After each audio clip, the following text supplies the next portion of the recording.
Stage 4 of the Jayco Tour of Tasmania starts from Launceston, and 15 minutes walk from the centre of town is the Cataract Gorge and First Basin. Famous for the walking and hiking trails, and it also has the world's longest single-span chairlift.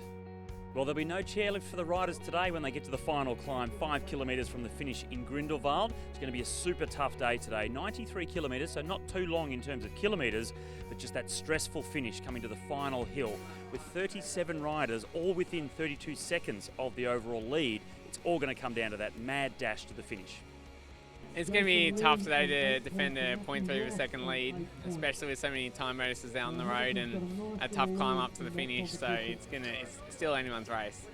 I think a lot of it is going to come down to that last climb, and depending whether Lucas can get a gap over the top, and depending how far down I am, hopefully I'll be able to catch him back up by the finish and then take some time bonuses there as well. After a short neutral section, the official stage got underway, and it didn't take long for the first move to go away. 3 riders went off the front of the group, including Jack Sowry, Danny Poolbrook and Craig Hutton. They didn't have any threatening guys in that group, so we were pretty happy to let them get away, and Charter Mason took most of the responsibility of chasing. As the leaders went over the top of the first KOM, it was Jack Sowry picking up the 3 points. And unfortunately for Craig Hutton, he'd been dropped.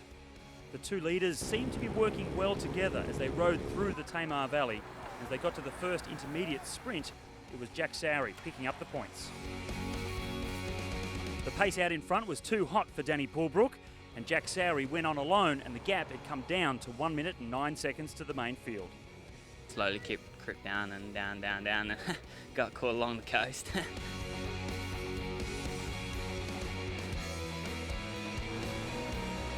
As the peloton turned onto the windy road along the Tamar River, Charter Mason turned the heat up on the peloton, and it became frantic. It was quite dangerous just in the bunch, and there was a lot of fighting, a lot of close calls. It was all back together when they came to the second intermediate sprint. Anthony Giacopo picked up the 3 seconds on offer, and Ben Hill picked up 1 second for third, and he was hoping that would be enough to keep him in the race lead at the end of the stage. At 5 kilometres to go, the peloton came onto the final climb, and it was the Jayco VIS team that went straight to the front to try and set up their man, Lucas Hamilton, to go on the attack. So 4K to go, we had this steep climb when there was lots of guys going really hard, attacking, especially Lucas was really driving the pace hard, and I strategically decided to actually let him go. I knew it was a headwind, so he was struggling a wee bit with that. Hamilton then picked his moment, attacking the group and powered away up the climb. Picking up the 3 bonus seconds on offer, and not long behind him was Dylan Sunderland chasing him down.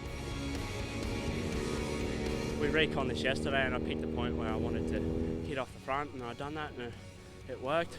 Crossed the gap to Lucas and sort of cat and moused a bit, then hit him again because I knew he was under the pump being off the front since the top of the KOM, and yeah, it just worked.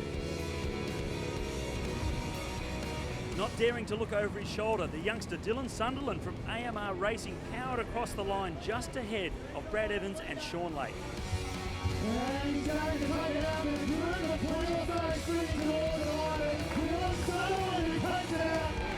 I just wasn't game to look back until about 100 to go. I realised I had a decent gap to set up and put the hands in there. Oh, it's absolutely awesome just get the first NRS stage win. Yet again, we see another great performance from a young superstar, Dylan Sunderland, picking up the stage ahead of Brad Evans and Sean Lake. In the Banjo's sprint classification, Michael Schweitzer now has a 4-point lead. With no climbs on the final stage, Lucas Hamilton has now wrapped up the Crank and Grind Climbers Championship. AMR Renault Racing's Dylan Sunderland now holds on to the young rider classification, and he also moves up to equal second in the overall classification, 4 seconds behind Evans. The 5-second bonus Brad Evans picked up for second now puts him into the race lead.